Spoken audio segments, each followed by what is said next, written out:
श्री गुरुचरित्र अध्याय 37. गृहस्थाश्रमातील आचारधर्म. श्री गणेशाय नमः.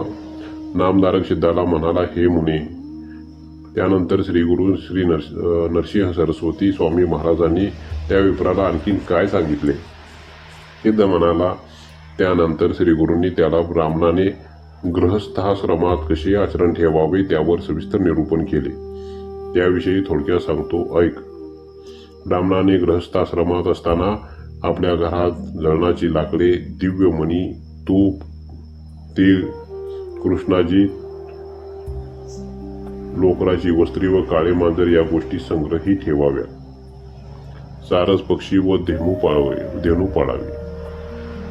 त्याच्या गृहात स्वतंत्र देवघर असावे. देवपूजेचे सर्व साहित्य असावे. देवघर स्वच्छ असावे. तेथे रांगोळी घालावी. उत्तम आसनावर बसून घरातील देवांची भावभक्तीने नित्य पूजा करावी.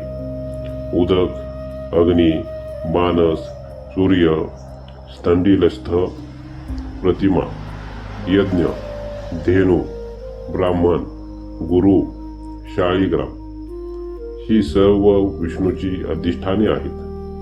त्यांची गुरुच्या आज्ञेनुसार विधियुक्त पूजा करावी. देव शास्त्रदृष्टीने योग्य दिशेस ठेवावे.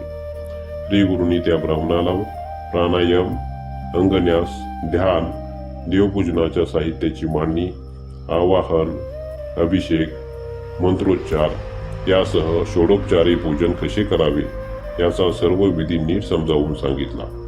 फुलांचे प्रकार, देवपूजेसाठी कोणती फुले घ्यावी, कोणती फुले घेऊ नयेत, कोणत्या देवाला कोणती फुले वाहावीत, कोणती वाहू नयेत, पुष्पार्चनाची कोणती फळे आहेत हे सांगितले.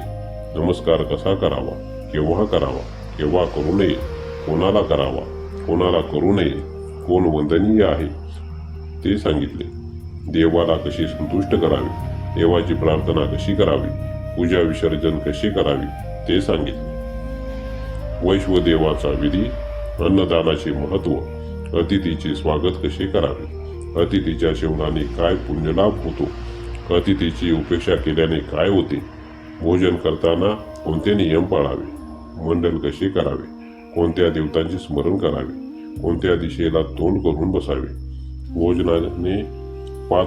भोजनाचे पात्र कोणत्या धातूचे असावे, पत्रावळीसाठी कोणत्या वृक्षाची पाने घ्यावी, कोणती पर्णे निषिद्ध आहेत ते सांगितले. मग आपोषण, चित्राहुती, प्राणाहुती, मौन याविषयी सांगून कसे जेवावे, किती वेळा जेवावे, जेवताना किती घास घ्यावेत, घास किती मोठा असावा, कोणाच्या संगतीत जेवावे, जेवताना कसे बसावे, कसे बसू नये, कोणत्या स्थानी जेवू नये, जानवे कसे ठेवावे, अन्न उष्टे कधी होते, जेवताना दीप का प्रदीप्त ठेवावा, स्त्रीसाठी अन्न अवशिष्ट न ठेवल्यास कसा दोष लागतो यावर यथार्थ विवेचन केले.